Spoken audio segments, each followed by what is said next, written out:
오늘 설교 제목을 종말이라고 해서 강서 목사님이 종말론을 강해하려나 보다 하셨겠지만 그건 아니고요. 오늘 17절에 나와 있는 종말이라는 단어가 있어서 그걸로 제목을 삼았습니다.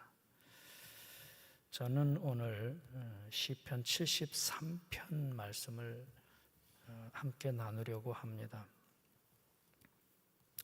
우리들이 신앙생활 하면서 또 인생을 살아가면서 생각지 않은 그런 일들을 당할 때가 있거든요. 어려움을 당하기도 하고, 나는 신앙생활 잘하고 하나님을 잘 믿는데 왜 나한테 이런 일이 일어날까? 그런 거에 대한 궁금증들이 우리들에겐 있거든요. 오늘 성경 안에서 그런 문제들을 좀 찾아보려고 합니다. 시편 73편은 아삽의 시라고 되어 있습니다. 성경 찾으시고요. 1절 읽어보겠습니다. 1절 하나님이 참으로 이스라엘 중 마음이 정결한 자에게 선을 행하시나. 나는 거의 넘어질 뻔했습니다.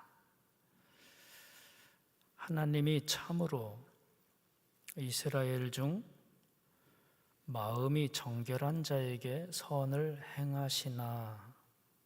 나는 거의 넘어질 뻔했습니다. 아삽의 시인데 이게 아삽이 지었는지 아삽의 후손이 지었는지, 이 아삽은 하나님을 그렇게 알고 그렇게 믿은 거예요. 하나님은 이스라엘 중에, 그러니까 하나님을 믿는 사람 가운데, 신앙생활하는 사람 가운데 마음이 정결한 자에게 선을 행하시는 하나님. 여러분도 그러시죠? 그래서 우리가 신앙생활하고 신앙생활 하더라도 열심히 하려고 하고 죄 안 지으려고 하고 늘 마음을 정결하게 하려고 하고 죄 졌으면 회개하고 그러는 거거든요. 하나님이 나에게 선을 베푸시길 바라서, 그러니까 하나님의 복을 받으려고. 이 사람도 그랬던 겁니다. 하나님을 그렇게 믿은 거예요. 하나님은 이스라엘 중 마음이 정결한 자에게 선을 베푸시는 하나님이십니다. 그런데 나는 넘어질 뻔했습니다. 미끄러질 뻔했습니다. 신앙생활 그만할까? 교회 그만 다닐까? 목회를 그만할까? 내가 뭐하러 하나님 믿지? 라는 생각을 가졌다는 거예요. 미끄러질 뻔했다는 거예요. 신앙생활에서 넘어질 뻔했다는 거예요. 그런 경우 있으시죠? 갑자기 어려운 일을 당했다든지 그럴 때 그런 의심이나 회의감이 들어오거든요. 근데 이 사람이 그런 회의감, 신앙의 회의감, 신앙에 넘어질 뻔했던 이유가 그 밑에 쭉 써놓고 있습니다. 이 사람은 이런 것 때문에 신앙생활이 미끄러질 뻔했던 거예요. 3절 왜 미끄러질 뻔했느냐? 이는 3절 내가 악인의 형통함을 보고 오만한 자를 질투하였음이로다. 악인이 형통한 걸 보고. 악인이 형통하면 안 되잖아요. 1절대로라면 악인은 망해야 되거든요. 하나님 믿는 나는 잘 돼야 되고. 근데 그게 아니었던 거예요. 내가 볼 때 저 사람은 악한데, 내가 볼 때 저 사람은 죄를 잘 짓는데 형통한 거예요. 잘 되는 거예요. 나는 진짜 하나님 열심히 믿는데, 신앙생활 잘하는데 나는 어려워요. 아프고 힘들고. 근데 저 사람은 잘 돼요. 근데 이게 이스라엘 중, 그러니까 교회 안에도 그런 사람이 있는 거예요. 교회 안에도 엉터리로 믿는데, 말도 막 하는데, 함부로 하는데, 저 사람은 하나님 믿는 사람인가 싶은데 하나님이 없는 건가 봐, 저 사람한테는. 이런데 근데 잘 살아요. 어느 날 보면 차 좋은 차로 바꿨다고 타고 와서 자랑하고, 아파트 됐다고 또 자랑하고, 뭐 투자했는데 대박 났다고 자랑하고. 이 사람이 그런 걸 보고, 악인이 형통하고 잘 되는 걸 보고, 뭐지? 하나님은 마음이 정결한 사람에게 선을 베푸시는 하나님으로 알고 있는데, 그러면 저 사람은 벌 받아야 되고 망해야 되고 잘못돼야 되는데 왜 저 사람은 형통하지? 그걸 보고 미끄러질 뻔했다는 거예요. 볼까요? 4절. 그 악한 사람들은 4절, 그들은 죽을 때도 고통이 없고 그 힘이 강건하고. 이 사람은 아프지도 않은 것 같아요. 악하게 살면 좀 아프면 속이 시원한데 내가. 5절. 사람들이 당하는 고난이 그들에게는 없고 사람들이 당하는 재앙도 그들에겐 없나니 그러므로 그들이 교만해요. 강포가 그들의 옷. 아주 포악하다는 거예요. 그런 것 같아요. 교회 다니는데 조금 하나님 앞에 잘못하거나 교회에서 잘못하면 그때 하나님이 한 방씩 때려주면 팔도 적당히 비틀고 어디 좀 다치고 이러면 그 사람도 깨닫고 우리도 시원한데 아프지도 않고, 그러니 점점 교만하고 강포하고 말도 막 하고 말도 거칠고 목사한테 대들기도 하고 성도들끼리 다투기도 하고 윽박지르기도 하고. 7절. 살찜으로 그들의 눈이 솟아나며 그들의 소득은 마음의 소원보다 눈을 지켜두고.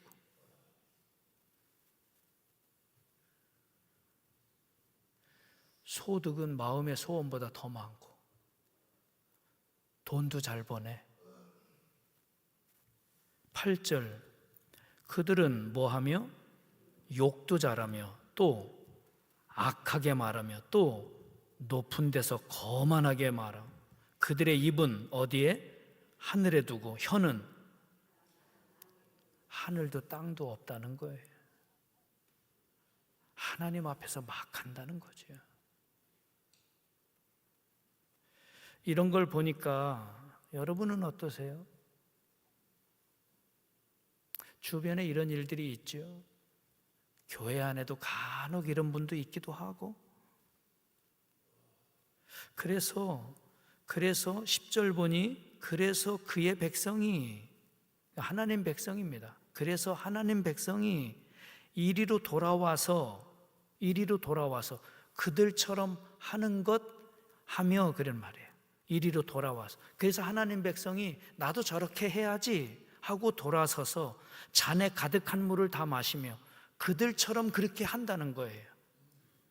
이렇게 해도 괜찮아. 11절. 이렇게 해도 하나님이 어찌알랴? 지존자에게 지식이 있으랴. 하나님 아무것도 몰라. 이렇게 살아도 하나님 몰라. 지존자에게, 하나님에게 지식이 있어? 하나님이 알아? 하나님이 알면 저 사람들 망하게 해야지. 나는 믿음 잘 지키고 열심히 신앙생활하고 목회 열심히 하니까 하나님이 나한테는 복을 쏟아 부어줘야지.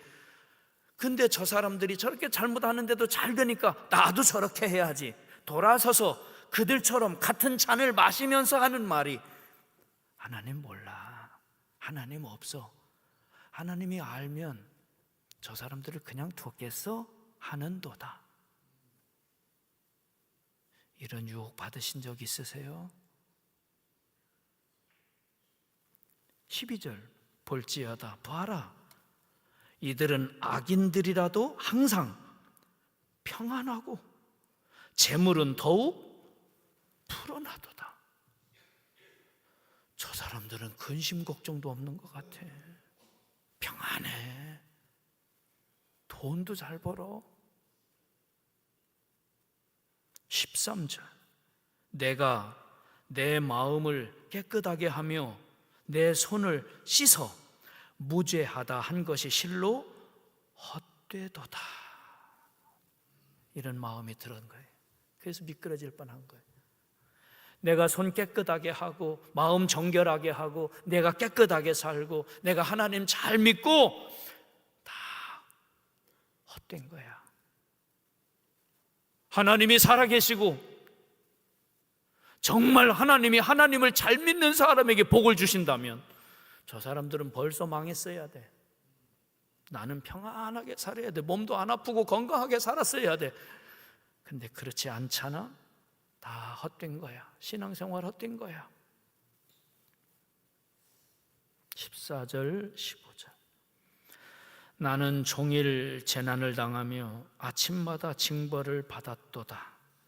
내가 만일 스스로 이르기를 내가 그들처럼 말하리라 하였더라면 나는 주의 아들들의 세대에 대하여 악행을 행하였으리이다. 아마 나도 저 사람들처럼 저렇게 계속 살았으면 난 벌써 죽었을 거야.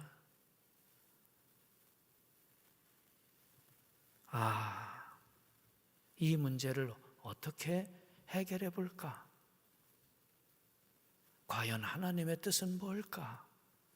16절 내가 어쩌면 이를 알까 하여 생각한즉 그것이 내게 심한 고통이 되었다. 이거에 대해서 궁금했던 겁니다. 왜 하나님 잘 믿는 가정에 아이가 죽지?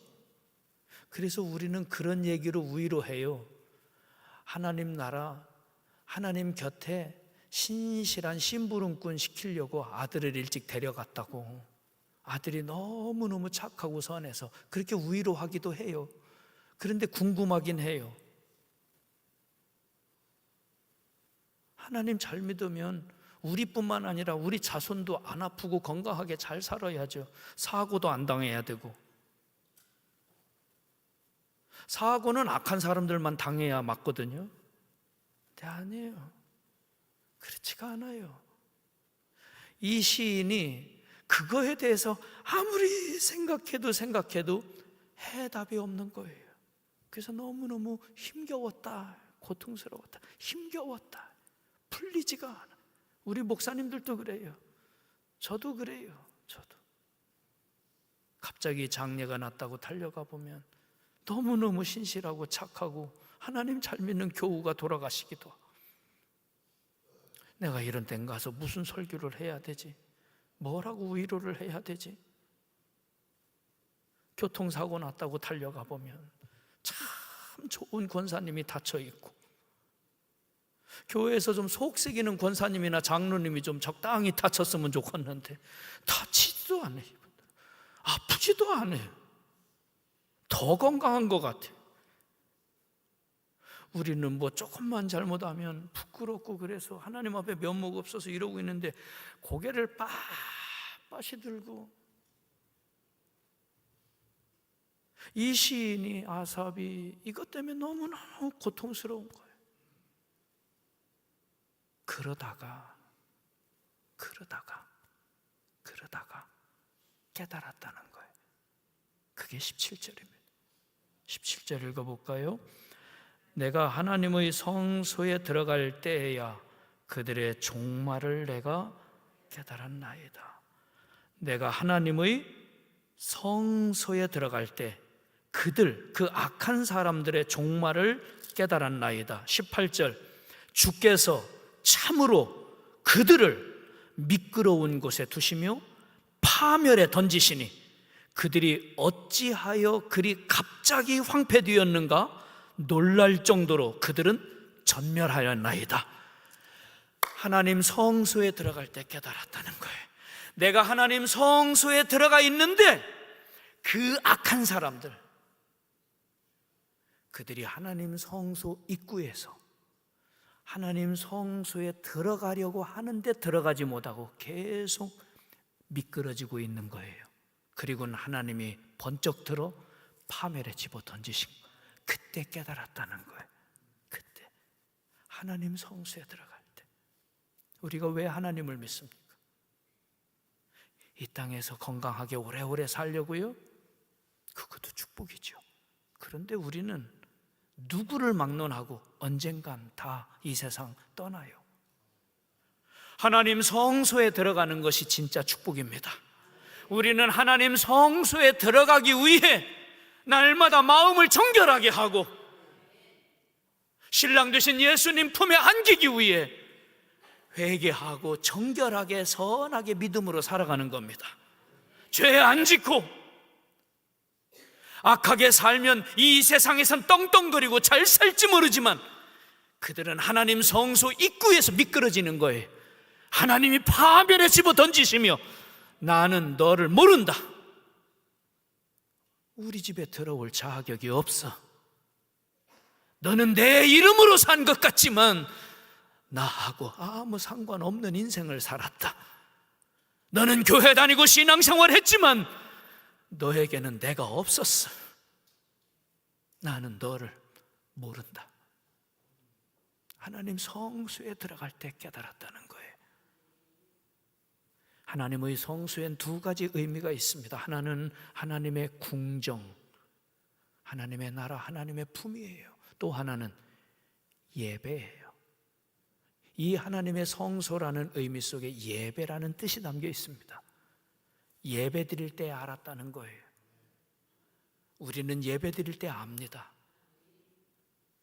내가 진실로 하나님을 잘 믿고 믿음으로 살면 비록 내 몸은 아프고 내 몸이 암으로 완전히 다 썩어 문드러질지라도 예배 드릴 때 하나님 앞에 나와 나는 하나님의 평강을 누리는 거예요. 그러나 내가 건강하게 잘 살고 돈이 많고 떵떵거리며 산다 할지라도 내가 하나님 앞에 바로 살지 않으면 예배 때 하나님의 임재가 없습니다. 그는 공허할 뿐이에요. 그가 여기 나와 예배를 드리고 있지만 그의 심령은 메마를 뿐입니다. 그에겐 하나님의 말씀이 임재하지 않아요. 그는 하나님의 말씀을 생명의 말씀으로 받아들이지 않아요. 그는 그 말씀을 내가 받아들이고 그 말씀을 따라 살지 않아요. 하나님과 전혀 상관없이 와서 예배 가운데 앉아있는 그에게 하나님은 임재하지 않습니다. 우리는 예배 때마다 하나님의 품, 하나님의 궁정을 맛보다가 영원한 하나님의 궁정에 안기는 겁니다. 악하면, 자기 멋대로면 예배가 은혜가 없어요. 예배 때 내가 진심으로 눈을 우러러 하나님을 바라보지 못해요. 이 세상에서는 부러울 게 없죠. 풍성하죠. 그러나 하나님을 우러러 바라보지도 못하고 경배하지도 못합니다. 하나님 없는 존재, 메마른 존재일 뿐입니다. 하나님의 성소에 들어갈 때, 예배를 드릴 때 우리는 아는 거예요.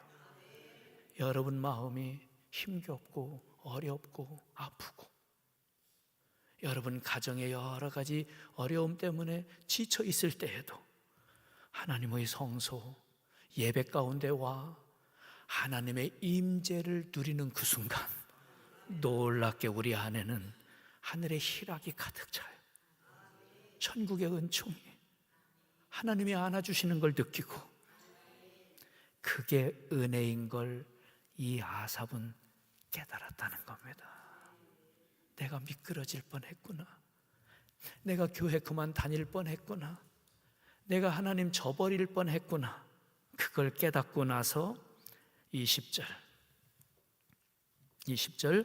주여 사람이 깬 후에는 꿈을 무시함같이 주께서 깨신 후에는 그들의 형상을 멸시하시리이다.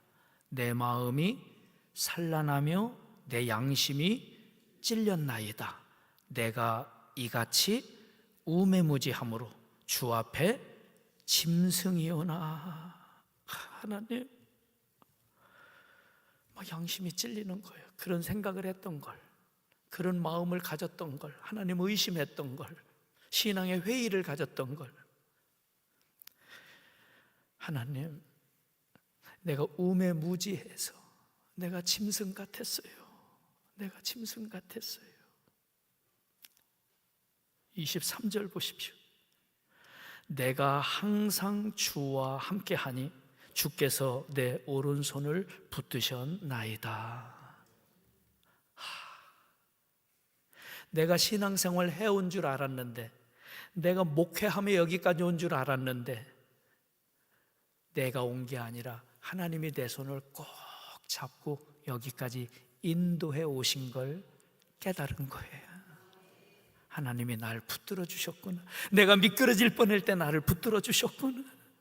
내가 포기하려고 할 때 하나님이 나를 붙들어 주셨구나. 하나님 감사합니다. 25절 읽어보십시오. 하늘에서는 주 외에 누가 내게 있으리요? 땅에서는 주 밖에 내가 사모할이 없나이다.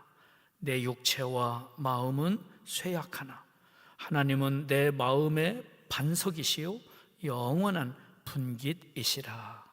무릇 주를 멀리하는 자는 망하리니 음녀같이 주를 떠난 자를 주께서 다 멸하셨나이다. 크게 읽겠습니다. 하나님께 가까이 함이 내게 복이라. 내가 주 여호와를 나의 피난처로 삼아 주의 모든 행적을 전파하리이다. 아멘. 아멘. 하나님께 가까이 함이 복입니다.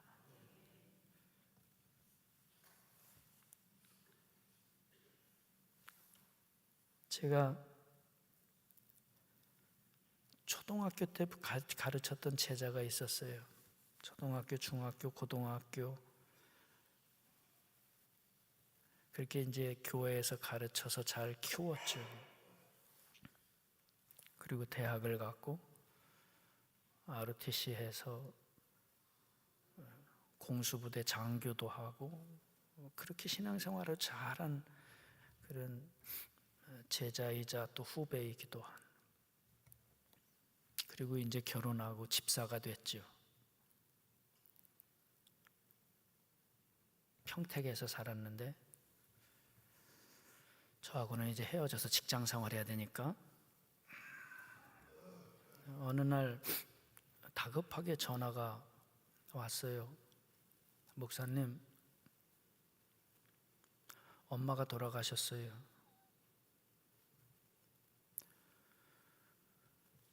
그 엄마는 연세가 한 80 정도 되셨는데 교회 권사님이셨어요. 시골교회.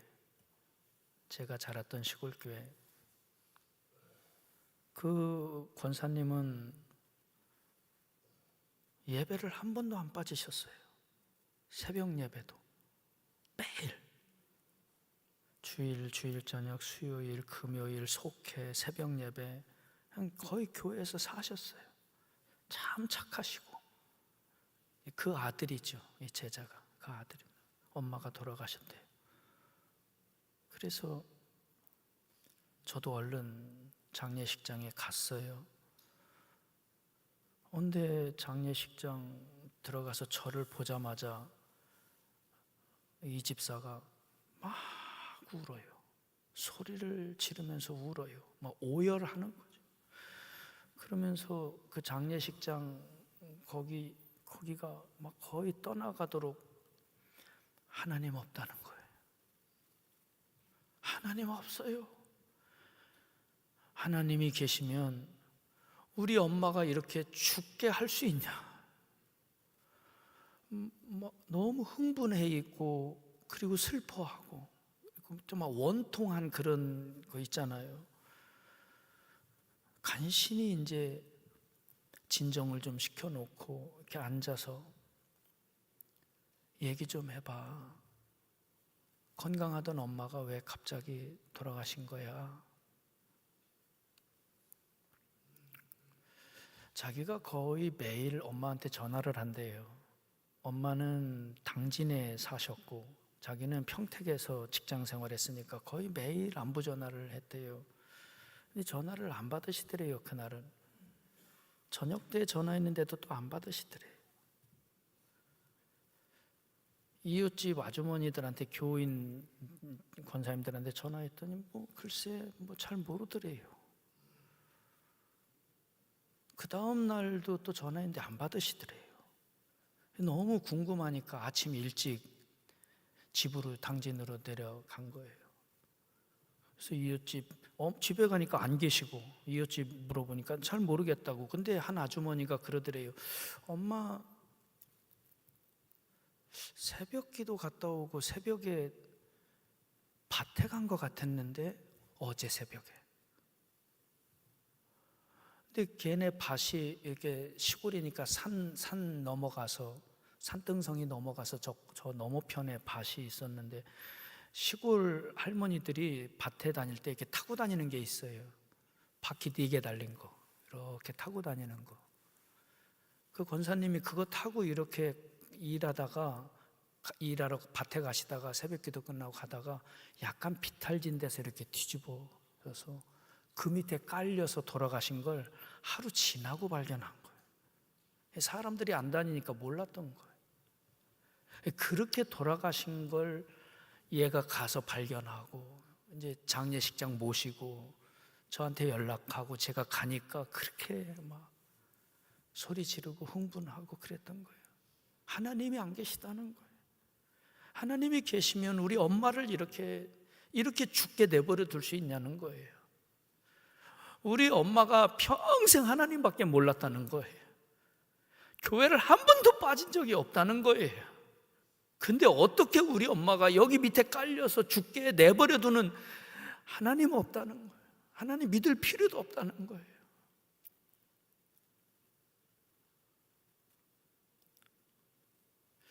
그래서 제가 물어봤어요. 너 엄마 저 밑에 깔려서 돌아가실 때 알았냐? 몰랐죠. 목사님은 알았을까? 몰랐겠죠. 아무도 모르니까 돌아가셨겠죠. 저 밑에 깔려서 엄마가 고통스럽게 숨을 헐떡이며, 그때 엄마의 아픔과 고통을 아는 사람이 한 사람이나 있었을까? 너희 자식들이 알았냐? 목사님이 알아? 교인들이 알아? 아무도 모르잖아. 아무도. 그때 그 고통스러운 그 순간, 아무도 없는 그 고독한 그 순간, 이 땅의 생명을 바치는 그 순간, 평생 찾던 하나님, 평생 의지하던 하나님, 평생 예배드리던 하나님이 얼른 달려오셔서 엄마를 품에 꼭 안고 하나님의 궁정으로 데리고 가셨어. 하나님 품에. 그래서 하나님 믿는 거야. 하나님 안 믿겠다고? 너는 이 세상 영원히 살 것 같아? 너는 죽을 때 고통 없이 죽을 것 같아? 너는 평안하게 행복하게 모든 사람이 영화롭게 너를 추앙하면서 그렇게 죽을 것 같아? 그래도 죽어. 그렇게 인생을 마쳤을 때 하나님 품에 안겨 하나님 나라에 들어가야 되는데, 하나님 안 믿겠다고? 하나님께 버림받는 거야.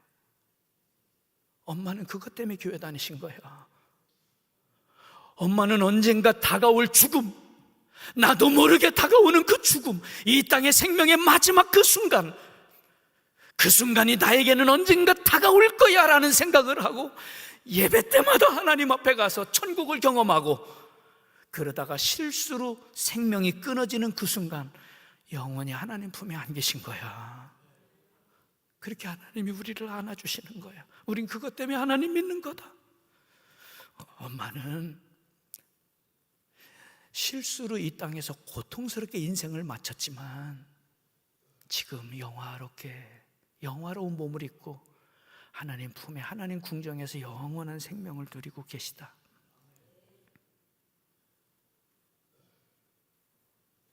우린 그것 때문에 하나님 믿는 겁니다. 악한 사람 부러워하지 말고 악한 사람 때문에 화내거나 속상해하지 마십시오. 그들 때문에 억울해하지 마십시오. 나도 저들처럼 할까라고 생각하지 마십시오. 하나님 나라를 소망하십시오. 우리는 하나님 나라, 하나님의 궁정을 소망하기 때문에 이 땅에서 예배를 드리는 겁니다. 예배 드릴 때마다 하나님의 품을 느끼는 겁니다. 내가 하나님의 임재와 하나님의 품을 느껴야만 영원한 하나님 나라도 소망할 수 있는 겁니다. 그래서 예배가 소중한 거예요. 언젠간 나에게 이 땅의 마지막 순간이 다가올 때 나를 기다리고 계신 신랑 되신 예수님 앞에 내가 정결하게 안기기 위해 나는 이 땅에 사는 동안 날마다 회개하고 보혈로 나를 씻으며 깨끗하고 정결하게 준비하는 겁니다. 저와 여러분은 언제 어느 순간 이 땅의 마지막을 맞을지 모릅니다. 멋있게 죽을 것 같습니까? 거룩하고 아름답고 행복하게 인생을 마칠 것 같습니까? 그렇지 않습니다. 날마다 정결하게 선을 베푸시는 그 하나님 앞에 믿음으로 살기를 소홀히 하지 마시고 게으르지 마시고 더 정진해 나가시길 바랍니다. 그게 하나님 품에 안기는 은총이에요. 그게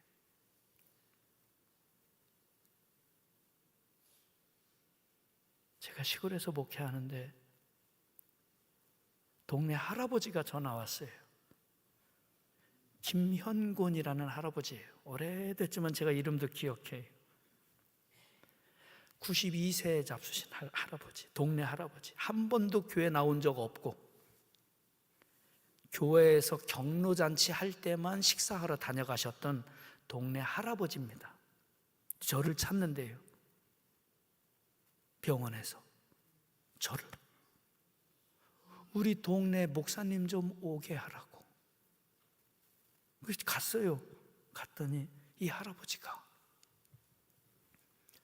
세례를 베풀어 달래요. 세례를. 병원에 가서 봤더니 암 말기, 이젠 거의 한 달도 채 남지 않은 생명. 이분은 다가오는 죽음 앞에 하나님의 나라를 소망한 겁니다. 두렵고 불안하고 목사님 좀 오게 해라. 그래서 제가 병원에서 그냥 깨끗한 그릇에 물 떠다가 세례를 줬어요. 그 옆에 부인이 있었고 아들이 있었고 며느리가 있었는데 제가 세례를 줬는데 이 할아버지가요, 제 이마에다가 그 어르신의 이마를 대더니 꼭 안고 엉엉 울어요. 목사님 고맙습니다.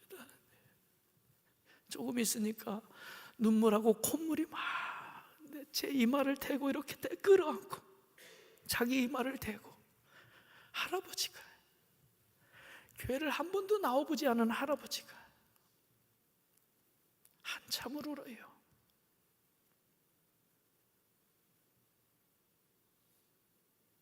그리고 한 2주인가 있다가 제가 캄보디아 선교 때문에 잠깐 나갔었는데 돌아가셨다고 연락이 왔어요. 저 그날 밤 비행기 끊어서 나왔어요. 그분 장례를 모시고 싶어서. 그래서 그 할아버지 장례를 모셔드렸어요. 선교 일정 중단하고 나와서 그 가족들 다 전도하고 그렇게 그 할아버지 천국 가셨죠.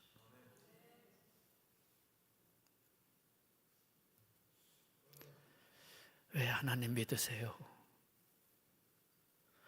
살다가 이해되지 않는, 풀리지 않는 그런 숙제들 만나면 궁금하기도 했었죠.